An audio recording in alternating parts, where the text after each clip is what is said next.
안녕하세요. 끝까지 간다 나홀로 민사소송입니다. 저번 영상까지 지급명령 작성 방법, 인지대 송달료 납부 방법에 대하여 설명을 드렸는데요. 오늘은 지급명령 신청 후 원고승으로 판결을 받은 과정까지의 이야기입니다. 저는 최초 내용증명을 발송하고 채무자와 통화를 했을 때 사실 직감했습니다. 이거 쉽지 않겠구나. 그래서 바로 지급명령을 작성하여 법원에 제출한 것인데요.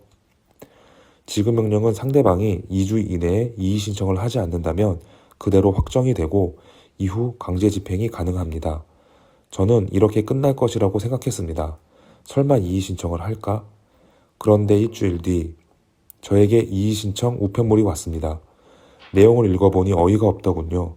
어디서 인터넷 보고 이의신청서를 제출한 것 같은데요. 단순히 시간을 끌기 위함으로 보였습니다. 보통 채무자들은 지급명령을 받으면 이의신청서를 제출합니다. 소송을 통해서 질 것을 알아도 이의신청을 하는 것입니다. 그 이유는 채무자가 이의신청을 하면 민사소송의 절차로 바뀌기 때문입니다. 즉, 지급명령은 한쪽의 주장만 듣고 다른 한쪽이 이의를 하지 않는다면 그대로 판결을 해주는 것인데 상대방이 이의신청을 했다는 것은 다툼의 소지가 있다는 것이고 법원은 소송 절차로 바꿔 양 당사자의 주장을 들어봐야 하기 때문입니다. 소송 절차로 진행을 하게 되면 변론기일도 잡히다 보니 시간이 오래 걸리게 되고 그만큼 강제 집행할 시기도 뒤로 미뤄지게 되는 것입니다. 지급명령 신청서를 제출했는데 상대방이 이의 신청을 했다면 아래와 같은 내용의 안내문을 받게 될 것입니다. 인지대와 송달료를 납입하라는 것입니다.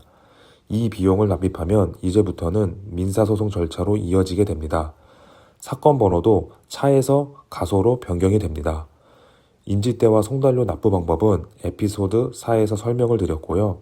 저는 당연히 끝까지 받아내기 위하여 인지대와 송달료를 납부 후 앞장에 보정서라고 작성을 하고 뒤에 인지대 송달료 납입 영수증을 첨부하여 2019년 1월 3일 관할 법원으로 다시 제출했습니다. 그렇게 몇 달은 조용하더니 2019년 3월 11일 변론기일 통지서를 받았습니다. 변론기일은 통지서를 받은 날로부터 또 한 달 뒤인 4월 3일이었습니다. 12월에 지급명령 신청하고 1월에 민사소송으로 변경이 되고 4월에 변론기일이 잡혔습니다. 드디어 변론기일 당일 장인어른께서 혼자 가신다는 것을 조금 걱정이 되어 함께 법원을 갔습니다. 생각보다 재판 일정이 꽉 차 있더라고요. 전자 안내판이 있는데 저희 순서는 조금 더 기다려야 할 것 같았습니다. 조금 지루해서 법정에 들어가 변론하는 것을 구경하면서 기다렸습니다. 소액 재판이다 보니 변호사 없이 당사자들만 나온 경우가 대부분이더라고요. 판사님은 정말 쉬지도 않고 계속 하시는데 너무 힘들어 보였습니다. 심지어 초등학교에서 견학을 왔는지 웅성웅성거리고 조금 정신이 없었는데 청원 경찰이 주의를 주니 조용해지더라고요. 그렇게 3개의 재판을 관람한 뒤 드디어 저희 차례가 되었습니다. 과연 채무자도 나왔을지 궁금했습니다. 판사님께서 양 당사자의 이름을 호명하셨고 장인어른께서는 자리에 일어나 나가셨습니다. 그런데 역시 채무자는 출석하지 않았습니다. 솔직히 나와도 할 말이 없잖아요. 그럼 이대로 판결이 나는 것이죠.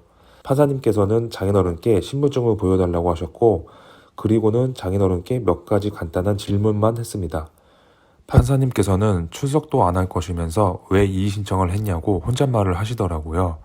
그러니까요. 판사님과 저희 피곤하게 왜 이의 신청을 하는지, 그리고 판사님께서는 2019년 5월 22일 선고기일을 잡을 것인데 이날은 출석하지 않아도 된다고 하셨고 이렇게 10분도 안 돼야 변론기일이 끝났습니다. 변론기일이 4월 3일이었는데 선고가 5월 22일이고 선고 후 압류는 6월에 가능했습니다. 이날 뒤에 앉아 장인어른께서 변론하시는 뒷모습을 보니 조금 마음이 이상하더라고요. 정말 상대방이 괘씸했고 이대로 두어서는 안 될 것만 같았습니다. 그래서 그날 결심했습니다. 끝까지 가보기로요. 그렇게 법원을 나와 저는 다시 회사로 향했습니다.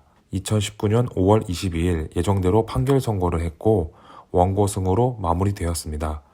그리고는 2019년 5월 27일 원고 피고에게 판결 정본을 송달했고 2019년 5월 29일 도달되었습니다. 이제는 채권자의 계좌를 압류하기 위하여 채권 압류 및 추심 명령을 신청하려고 합니다. 이때 필요한 서류가 판결문 정본, 집행문, 송달증명원, 확정증명원, 그리고 채무자의 초본입니다. 여기서 송달증명원과 확정증명원에 대한 질문이 있으신데요.